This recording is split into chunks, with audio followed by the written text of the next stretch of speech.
Hey, I'm here with Lee Groitzch, and we're looking at what is, I guess, a drum room now. It's a drum room, yeah. Okay, and Was originally the control room okay, yeah, back in the beginning, in the Superior days. yeah, We remodeled it probably about 5.5 years ago.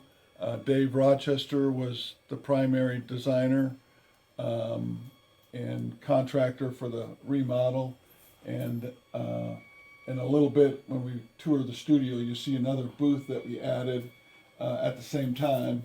Um, and originally, we weren't going to make this the drum booth, but it turned out that it was larger than we anticipated it to be. So yeah, yeah. we ended up, we were going to make it more of either a keyboard room or something, but because of the way it turned out, we opted to go with the drum booth and keep the piano in the main room, and created what we call the acoustic parlor at the other end of the cutting floor, which is to the right of the control room, and this is now to the left of the control room. Okay. Well, it's nice to have a drum room this big because they can get some air. Oh yeah, you know, absolutely, absolutely. That's the only other drum room that I thought was pretty decent size was the one we built when I worked at Soundstage. George Osberger built a drum room there. wow, wow, yeah. To kind of keep Larry London quiet. I remember that name. Yeah.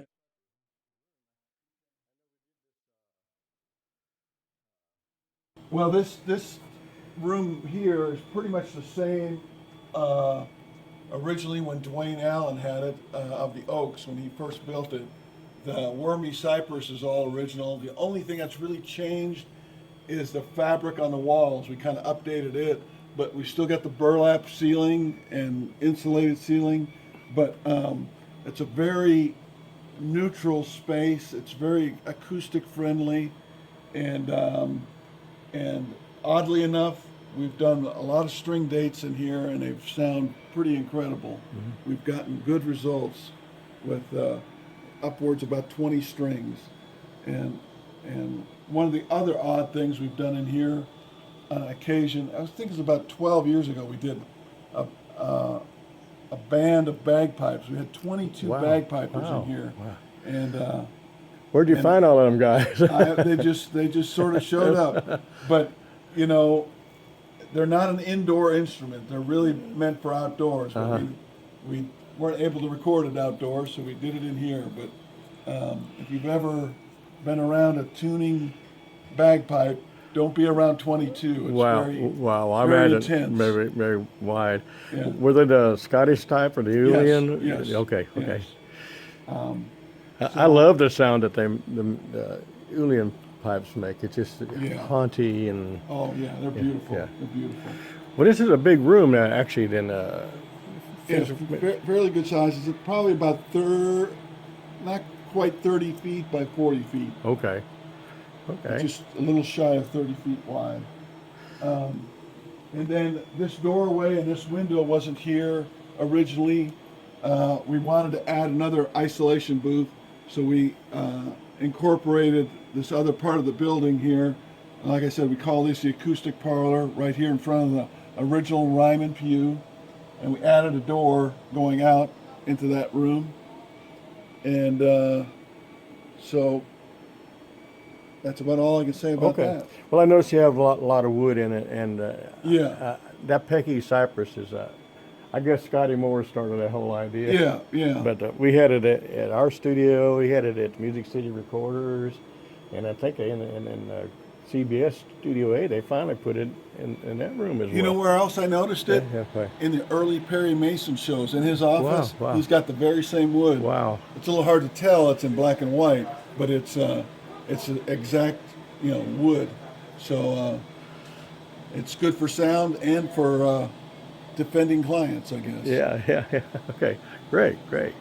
We're gonna walk into the control room now, I guess. Yep. Okay. Okay. This is a little booth off the side of the control room that we Okay. use. It's a little torn apart at the moment. But we've got a 98 AMEC console. Okay. It's an autograph model. Rupert Neve autographed it for us. Kind of like our previous Neve console in here. He'd autographed that one too. So we've been fortunate enough to get him to come cross our path a few times and honor us with a visit. So are these Westlake, but they're in a newer style, or? Well, it's a Steve Doerr copy, kind of the Westlakes, but they're not quite original to him. I did a few more modifications, and I do have, like on the outside, you'll notice the two woofers are slightly different. I incorporated some of the Westlake woofers in with the Doerr woofers, and it seemed to smooth out the bottom real nice. It was just sort of a fluke. We took out one driver one day, and I didn't have the ability to go get it reconed instantly, but I had the Westlakes back there. I thought, well, I'll just swap those out real quick. And then upon doing that, we just kind of went, oh my goodness. Wow. This sounds wonderful. Yeah. You know, that was one of the things that George Osberger did is we had wrong kind of woofers. He loved JBL. Of course, he worked at JBL. And we put them JBL woofers in. It just made the world of difference. All the difference, yeah. So you got a ton of outboard gear, huh? Yeah, we've got a good complement of outboard gear, of compressors and EQ, some older Neve modules, and some, a little bit newer stuff, but it's just getting harder and harder to find people that can keep repairing these things. Right. Yeah. Well, you a fan of the real stuff versus plug-ins? Well, yeah. I guess I am. I'm an analog man. At heart. I've always said, give me analog or give me death. Yeah. So. Well, great. It's a beautiful studio. Well, thank you. Now, do you do?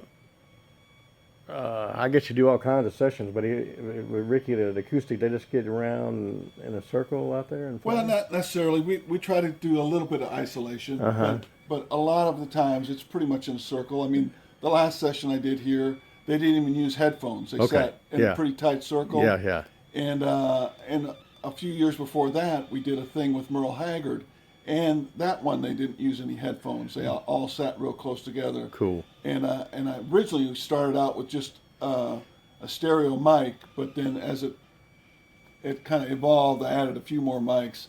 But when I ended up mixing it, I kind of enjoyed mixing the earlier songs more because it was just more intimate, and I just enjoyed doing some of those things that had kind of become old school and turning it into new school. Still works, yeah.